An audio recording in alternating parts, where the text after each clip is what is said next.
அதிசயங்கள் செய்கிறவர் நம் அருகில் இருக்கிறார். அற்புதங்கள் செய்கிறவர் என்றும் நமக்குள் வசிக்கிறார். தண்ணீரை இரத்தமாய் மாற்றினார் அதிசயம். தண்ணீரை இரத்தமாய் மாற்றினார் அதிசயம். வெறும் தண்ணீரை திராட்சரசமாய் மாற்றினார் அதிசயம். வெறும் தண்ணீரை திராட்சரசமாய் மாற்றினார் அதிசயம். அதிசயங்கள் செய்கிறவர் நம் அருகில் இருக்கிறார். அற்புதங்கள் செய்கிறவர் என்றும் நமக்குள் வசிக்கிறார். எங்கள் பரிசுத்தமுள்ள நல்ல எங்கள் அன்பு தகப்பனே, இந்த ஆசீர்வதிக்கப்பட்ட இந்த நல்ல நாளில் இந்த வார்த்தையை இந்த தேவர்கள் கேட்க வந்திருக்கிறார்கள். சத்தியத்தை அறிவியல் சத்திய விடுதலை சொன்ன வார்த்தையின் பிரகாரம் ஆண்டவரே உங்களுடைய வேத வசனம் அநேக விடுதலை சமாதானத்தை அதிசயங்கள் அற்புதம் செய்ய கிருபை செய்யப்பா. அடைய மறைத்து வெளிப்படுங்க. இயேசு கிறிஸ்துவின் ஜீவன் நல்ல பிதாவே, ஆமென். அருமையான தேவஜனமே, ஒருவேளை இந்த டிசம்பர் மாதம் அடுத்த மாதம் வரப்போகிறது. இந்த நவம்பர் மாதத்தில் கூட கர்த்தர் எனக்கு ஒரு அதிசயம் செய்ய மாட்டாரா? இல்லை இந்த அடுத்த மாதத்துக்குள்ளாவது எனக்கு ஒரு அதிசயம் தேவன் செய்ய மாட்டாரா? சில நினைத்து கொண்டிருக்கலாம். நம்முடைய தேவன் அதிசயம் செய்யக்கூடிய ஒரு தேவனா இருக்கிறார். வேதவசனம் சொல்லுது, நியாயாதிபதிகள் 13ஆம் அதிகாரத்துல தான் வம்சத்தை சேர்ந்த வம்சத்துல ஒரு மனுஷன் இருக்கிறான். அவன் பேர் மனோவா என்று சொல்லப்படுகிறது. அந்த மனோவுக்கு நீண்ட நாட்களாக அவங்க குழந்தை இல்லாம இருக்கிறாங்க. அவங்க வீட்டுக்காரமா ஒரு மலடியா இருக்கிறாங்க. அப்படி இருக்கும்போதுதான் தேவதூதன் அவன் மனைவிடத்துல, நீ கர்ப்பம் தெரிந்து ஒரு குமாரனை பெறுவ, அவன் தலையில் மேல் சவரன் கட்டப்படலாகாது. அந்த பிள்ளை பிறந்தவங்க தேவனுக்கு என்று நசரேனா இருப்பான். அவன் இஸ்ரவேலை பெலிஸ்தருக்காக நீங்கள் ரட்சிக்கப்படுவான் என்று தேவதூதன் சொல்றாங்க. நியாயாதிபதிகள் 13ஆம் அதிகாரத்தில் 5ஆம் வசனத்தில் தேவதூதன் சொல்றாங்க. அப்படி சொல்லும் போது பாத்தீங்கன்னா இத அவ மனைவி மனோவரத்துல சொல்றாங்க. அப்போ அவரு எனக்கு தரிசனம் நல்லா இருக்குமே அப்படின்னு அவர் சொல்றாங்க. 7ஆம் வசனம் படிங்க. இல்ல 13 ஒரு 6 படிங்க. அப்போ அந்த ஸ்திரீ தன் புருஷனிடத்தில் தேவனுடைய மனுஷன் ஒருவரின் இடத்தில் வந்தார்.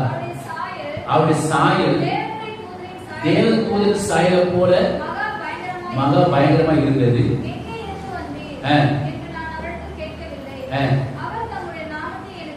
அவர் தம்முடைய நாமத்தை சொல்லல. அவர் என்னை நோக்கி, இதோ நீ கர்ப்பம் தரித்து நீ குமாரனை பெறுவாய்.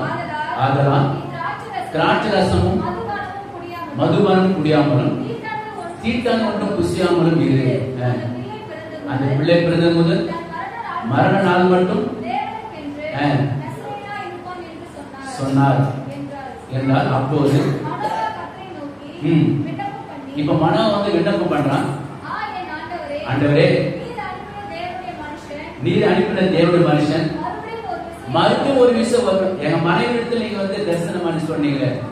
அவன் அந்த மனோவை ஆண்டவர்கிட்ட வேண்டிக் கொள்றான். நீங்க மறுபடியும் ஒரு விஷயம் வாங்க, அந்த பிறக்க போற பிள்ளை எப்படி இருக்கணும் அதை கற்றுக் கொடுங்க. இங்க அதே அதிகாரத்தை படிச்சு பாத்தீங்கன்னா 12ஆம் சொல்றாரு, அப்போது மனோவா நீ சொன்ன காரியம் நிறைவேறும் போது அந்த பிள்ளை எப்படி வளர்க்க வேண்டும், அது எப்படி நடத்த வேண்டும், அதெல்லாம் கேட்கிறான். அல்லேலூயா. பாருங்க, அப்போ இது மறுபடியும் கேட்கும் போதுதான் கர்த்தர் ஒருவேளை அந்த தூதன் மறுபடியும் அவனுக்கு தரிசனம் ஆகி அவர் சொல்றாரு, நீங்க 16ஆம் வசனம் படி. 16ஆம் வசனத்துல கர்த்தருடைய தூதனானவர் மனோவை நோக்கி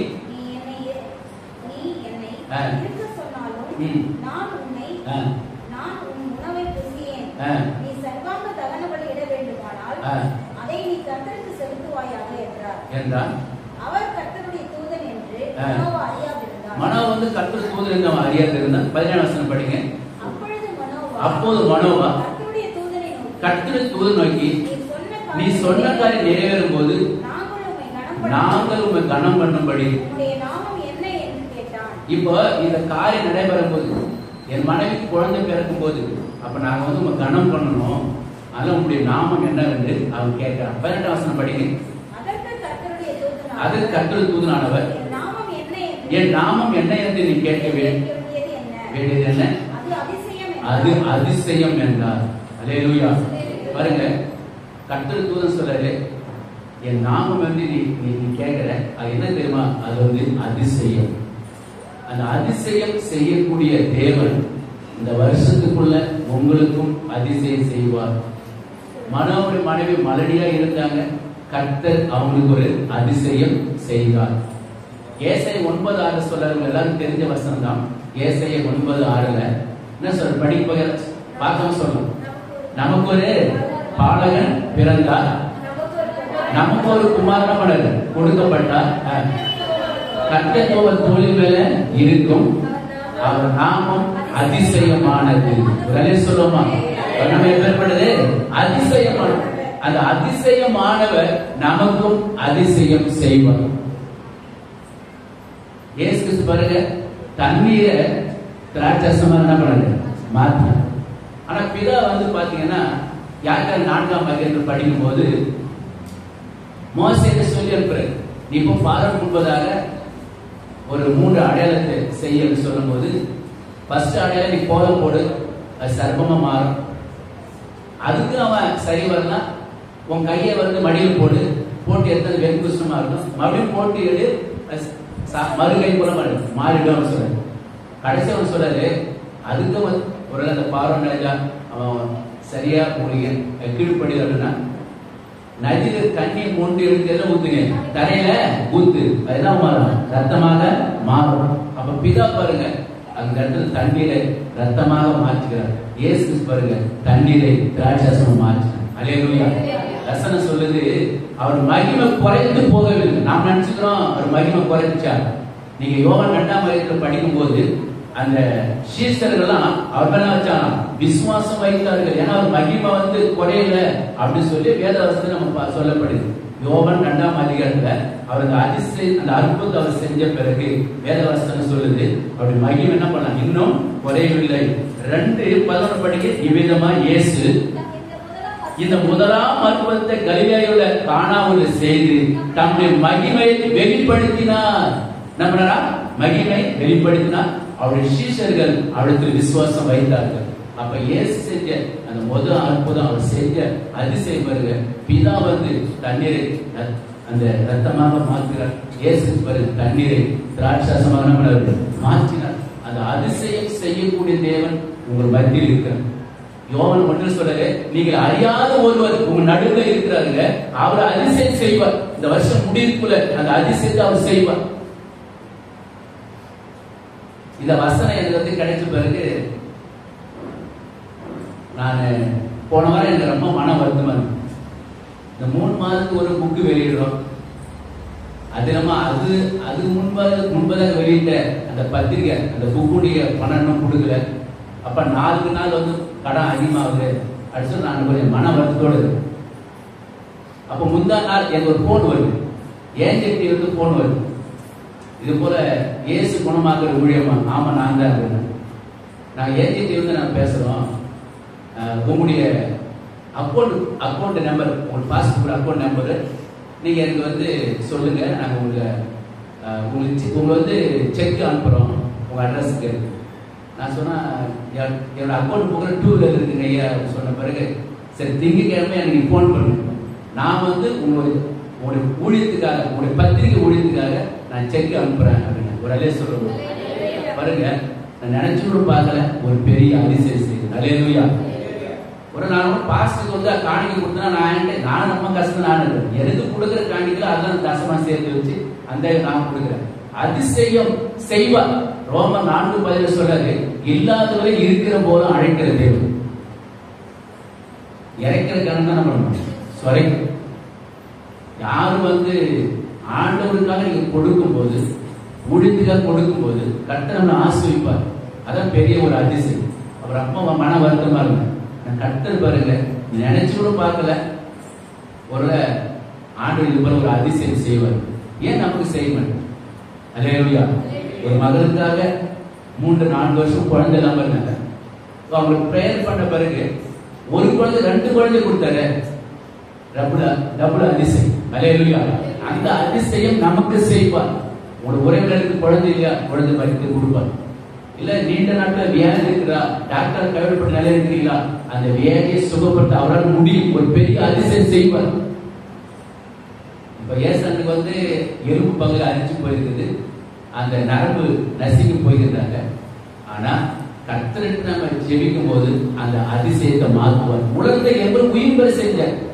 உலர்ந்த எலும்பு உயிர் பெற செஞ்சார். ஏசாயத்திற்கு செத்து போயிட்டாரு. அவர் செத்து போன சரீரத்துல செத்து போன உடலுக்கு போடுறாங்க. போட்டோன்னா அந்த மனுஷன் ஆயிட்டான், உயிரோட ஆயிட்டான். அப்ப அப்படி நம்ம தேவன் அதிசயம் செய்யக்கூடிய ஒரு தேவன்.